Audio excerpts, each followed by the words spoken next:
Last year when we put this garden in, we thought it was massive. We grew a lot of food out of it, but for some reason this year, Ben and I decided we were going to double it. Been in the cold, just living homegrown, homegrown.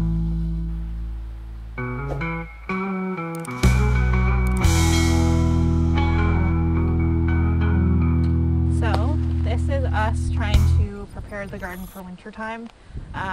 It's a lot of work. So what we've done is we have raked up rows for the garden. These are going to turn into permanent beds. So this hard job that we're doing right now, we should essentially only ever have to do once. So we are going to be moving into no-till gardening, but we have to do this step first and establish the beds so that we don't have to till ever again. So we started over here, and I gotta walk over there.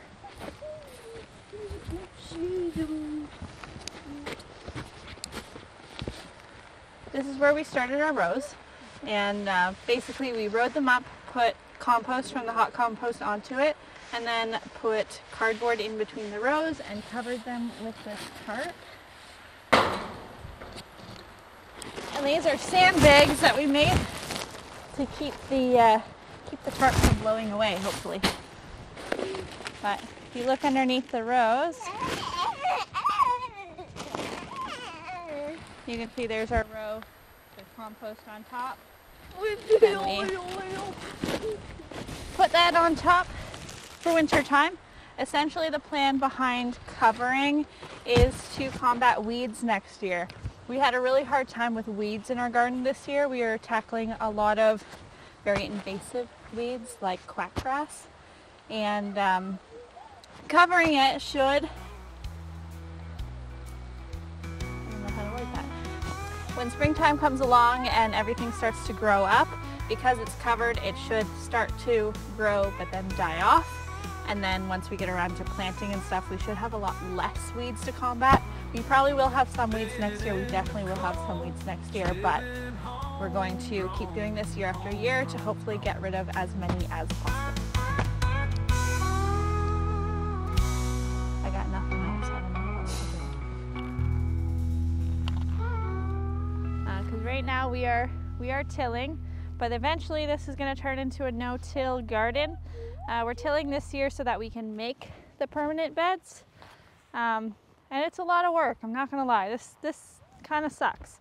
But we should only have to do this big job once, and future years we just put more compost on, rake the rows out, and it'll be a lot easier. But this is step one into us market gardening, I guess.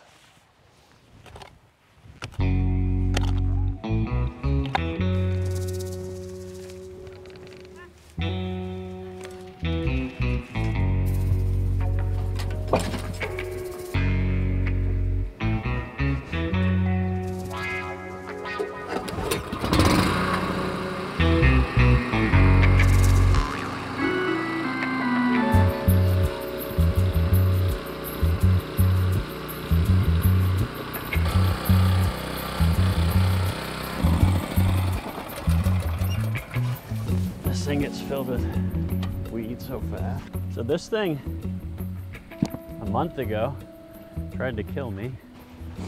I was new to using it and was using it wrong, basically coming down the hill this way, and it was going too fast because the tiller was spinning too fast, and it bucked up like this and grabbed onto a rip in my pants and pulled me through it. I ended up with a bunch of stitches in the back of my leg, and I'm just now finally getting back to being able to work. But if you've seen this property before, it looks a little different than what it used to, which is exciting and really cool. We're trying to get to a point where we can grow as much food as possible to be able to support our community, friends, and family. And the last 2 years have kind of been proof of concept, and now we've changed a lot and grown a lot. And so I'm tilling. We want to eventually get to a point where we're no-till. So we want to have the best soil biology that we can have, but for right now we need to till to make it, oh, I'm rolling away. I shouldn't have left it in neutral. We want to get to a point where it's nice and fluffy so that we can just leave it alone.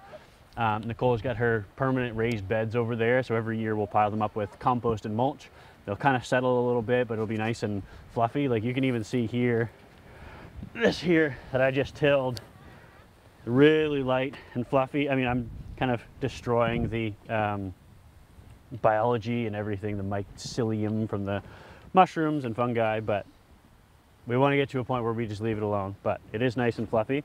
I can stick my hand deep in there, so it'll be perfect for carrots, beets, any root vegetables. Basically will have an easy time growing in this, because that's something we noticed our potatoes had a hard time this past year. So yeah, Nicole showed you the raised beds, or the beds basically. I'm just tilling, I'm doing the manual labor of that. So why don't I show you our greenhouses that I'm extremely proud of, because we just built those, 2 of them, for less than $1,000. Seeking beyond wherever you've been.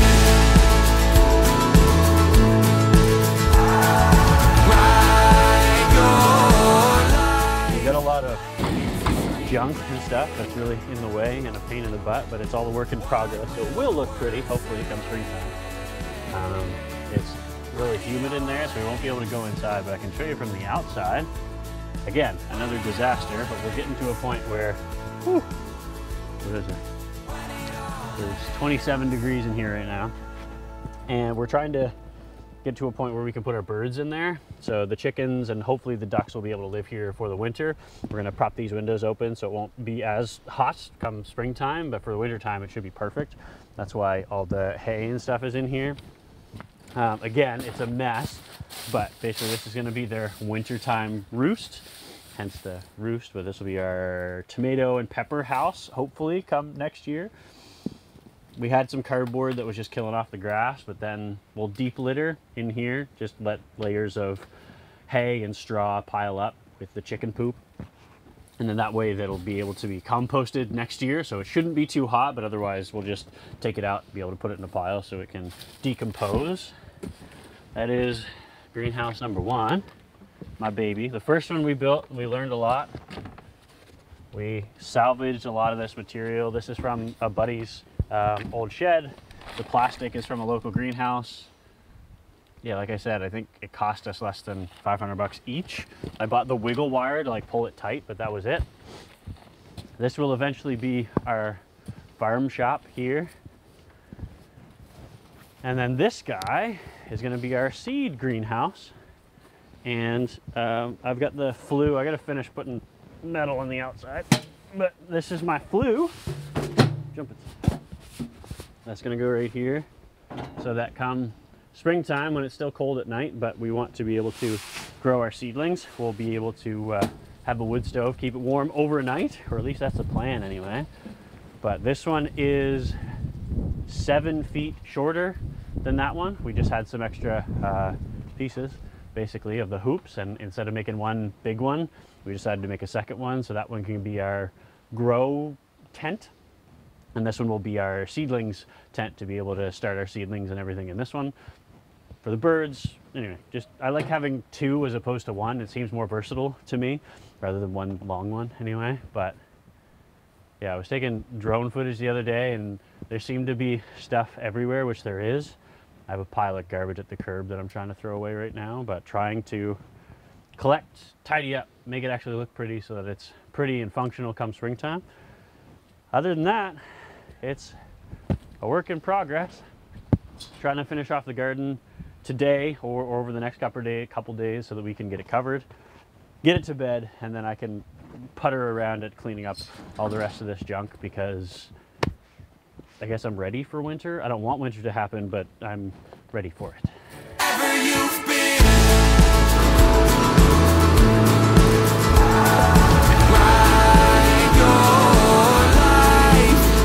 It's a screenplay. What will the words say when it all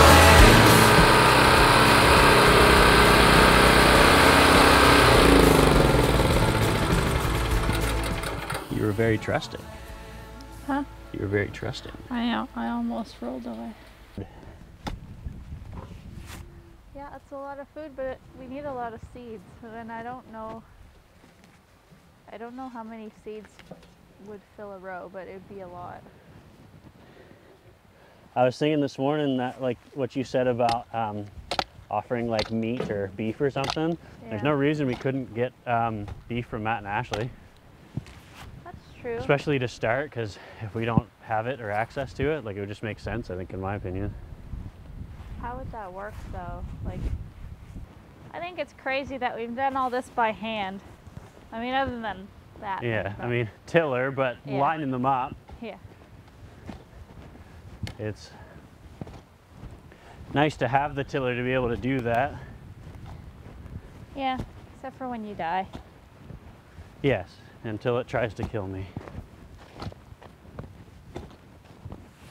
But it looks really good having that all lined out. I don't know where this little curve come from, but I don't care. We'll have to do a drone shot so that we can plan where everything's going, like what we did last year. yeah. Because I think that having that plan worked. I was thinking too, we don't need to use that top garden. Like if we wanted to get rid of the chicken coop, we could just kind of delete all of that, Yeah. and it might make it look better up there, just have that cleared out. But Yeah, that's a very good idea. yeah, because if we have everything here, it's just kind of annoying to go from here to up there. I don't mind a Sasquatch patch there. Sasquatch patch. Wow, that's even worse. Sasquatch patch. A I don't- squatch patch. Yeah, elsewhere because it vines, so that still makes sense there. But up there doesn't really have to exist. We could put more strawberries there if we wanted. Yeah, do strawberries or even just flowers. That's kind of a throwaway. Just seeds everywhere. Yeah, true.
This shit right here, this shit is the biggest pain in the ass.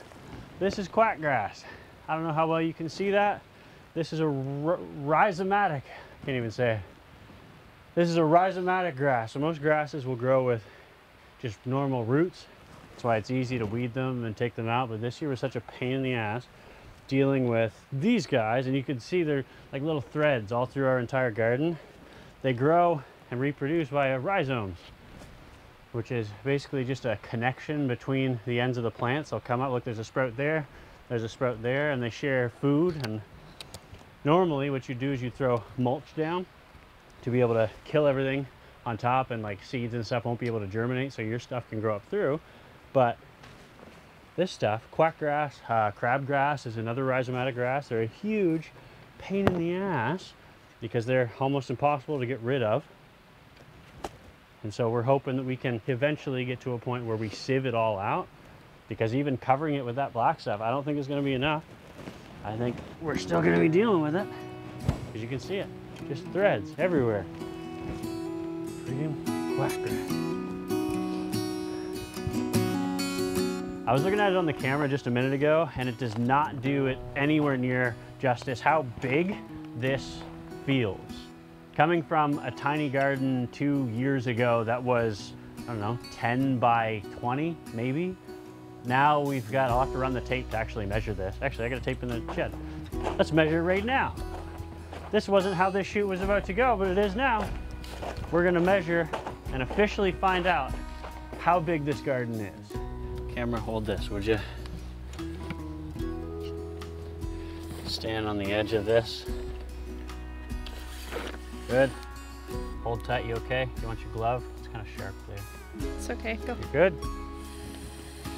All right, roughly, what is this? Oh, 53 feet-ish by, reeling it in. I need one of those like meter sticks you can walk with, and that just tells you it's a tick. This way isn't cut. Didn't we have one of those? No, Matt does. I was gonna borrow it from him. He said I could borrow it and I just never did. Okay. I also broke the handle on this so it doesn't twist like it used to.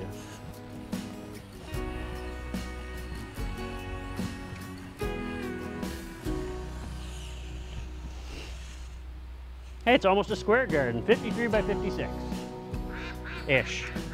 I mean, 53 is right here, so it's 53 by 53. What's 50 times 50? I don't know. 5 times 5 is 25. 25. Yeah, 25. So that is And then 2,500 square feet. I'm doing a bit. Chill. Really, ducks? So that is 2,500 square feet that we're gonna see. I'll have to convert that to acres and see how many acres that is. Because this whole plot is only 3/4 of an acre. And I'm excited to see how much food we're gonna be able to grow out of all of this. well, it's not even just that. We have the greenhouse and stuff too. What's that? We have the greenhouse and our squash. Oh yes, we've got other, but this is just the main garden plot. So once that, yeah, this will just be for like beans and peas and broccoli and cabbage. And then we'll have tomatoes in the greenhouse, which is what, 16 by 10, 35, 16 by 35. That greenhouse, which would be the seed greenhouse, which is 20 feet by 16 feet as well. So we've got plenty of growing space, and we should be able to grow a shit ton of food. Be too close on my nose. No, it's all right.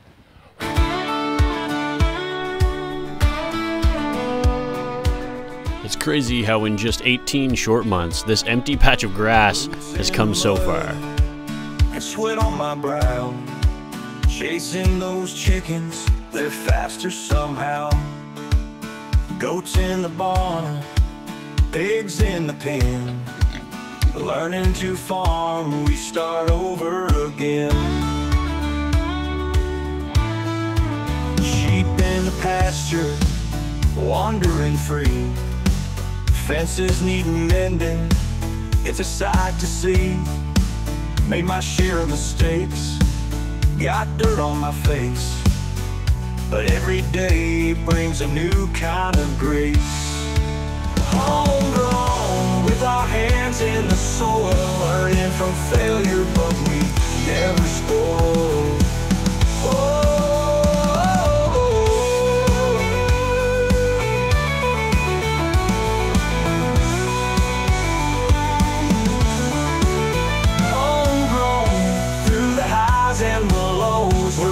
Seeds and watching them grow.